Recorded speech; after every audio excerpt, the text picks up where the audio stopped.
My last birthday hit me pretty hard.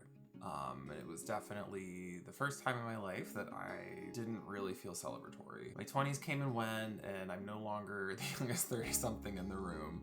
And it really hit me that the time isn't slowing down. I think a lot of awful things happen in 2025, but I still managed to pass what is hopefully my last real professional exam of my career. We traveled, I got married, we honeymooned the new year together, and honestly, not bad. Which brings me once again back to reality. I think we all struggle with prioritizing to some extent, and I'm no stranger to having a million thoughts in my head all at once and decision paralysis as to which ones I should focus on. So I think for the last few months, I had been mulling over starting a YouTube channel. This is me starting. You know, I went back and forth for weeks, for months even, about the angle of this channel and what I wanted the focus to be, and honestly, I'm still figuring that out. So if the formats change, please forgive me.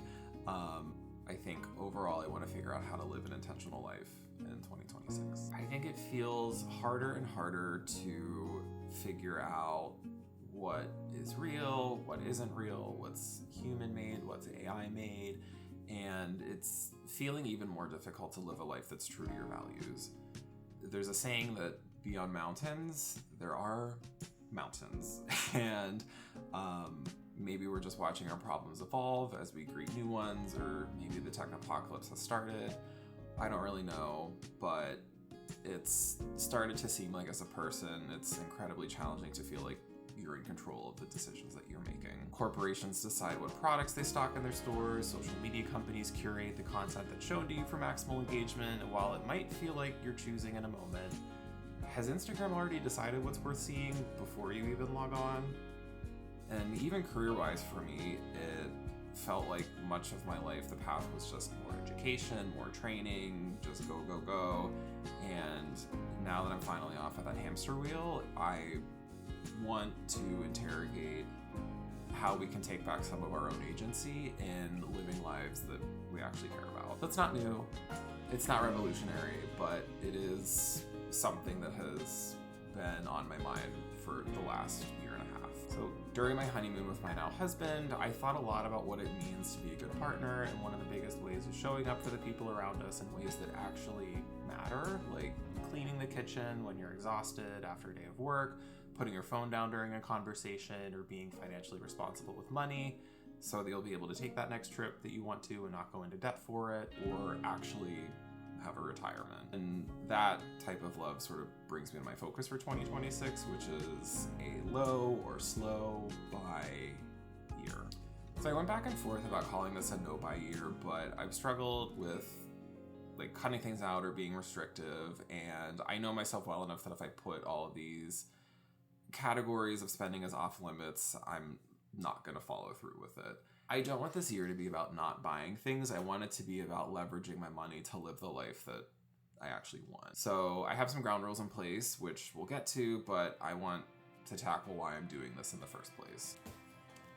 Number one, so documenting this holds me to some accountability, and I'm hopeful I'll be able to connect with some like-minded people throughout this process and get some feedback. I know this is kind of obvious, but still. And the second main reason is I've kind of gotten to a point in my life where I don't really need much. Not to say that I don't need food, water, and shelter, because I am a human being, it turns out, but I've truly achieved more than I ever thought I would in this life, and really sick of feeling buyer's remorse when I buy the latest trinket at Costco or off of Amazon, and watching my money evaporate from my checking account and not really knowing where it went. I don't need more toys. I need to get 8 hours of sleep and appreciate what I have in my own life. And I know after 30 some years on this planet, I can't just buy my way into a new identity.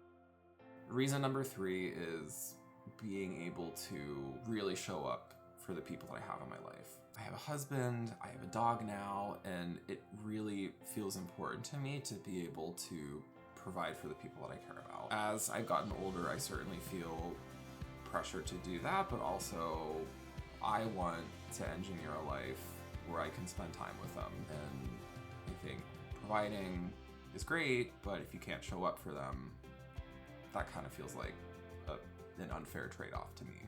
Money is not everything, I want to be clear, but having enough of it really makes life a lot easier to live it on your own terms. So let's get into the framework of how I'm going to try to be living this year. So obviously stuff like groceries I'll be allowed to purchase, but I don't want to buy multiples of food unless a single recipe calls for it, or multiples of toiletries, or even additional types of toiletries if I already have one. So if I already have a moisturizer at home, for example, I'm not gonna go out and buy a new one until it's completely used up or it's pretty close, like I have 2 pumps left and I'm just gonna go get a new bottle. Things like haircuts, if absolutely necessary, gas for my car, work expenses. My gym membership I have decided to continue, even though it is expensive, but having consistent exercise in my life I think has been really great for my overall wellness and well-being. So now the non-essentials. I really do want to get away from buying from Amazon, even though they seem to be like everywhere in the consumer landscape.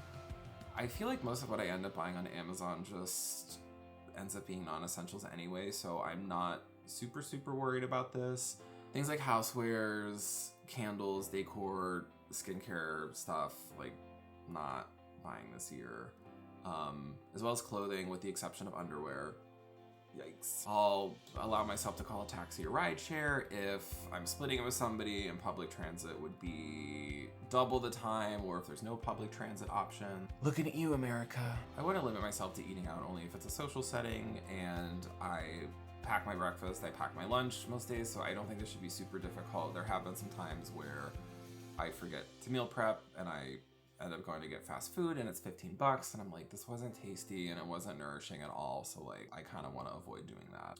I do have some non-essential exceptions, such as charity donations or gifts for other people, the 2 annual fees for my credit cards, running shoes once they've been worn out, Chinese lessons, and electronics that are non-repairable and they're broken and I don't have a replacement. So if my laptop poops out, I can't replace it, or it's gonna be $1,500 to repair it, then I would just buy a new one. And lastly, hotels and flights for vacations. Me and my husband both work full time. It's very important for me that we have some time to rest together, and so that's one area that I have always felt a lot of joy from traveling with him especially, and so I want to make sure that we're still able to do that this year. So you might be asking, it's the beginning of February. Didn't the new year happen a while ago? And yes, it did, but I was in Asia for a few weeks and I decided from February 2026 to February 2027, this is something that we'll be documenting, and I did that just so I wasn't scrambling to get everything in order with it. I do have financial goals for this year, and while I don't want to get into the specifics of them, I do want to save and invest more money and pay down my student loans. That said, I am trying to find a deeper reason just beyond a dollar amount, because again, while money is important, it's not everything, and I want to focus on finding my way when everyone else is telling us to go this way or that way. Thanks for joining, and please like and subscribe if this is something that you're interested in, and leave a comment if any of this resonated with you. Thanks for watching, and take care.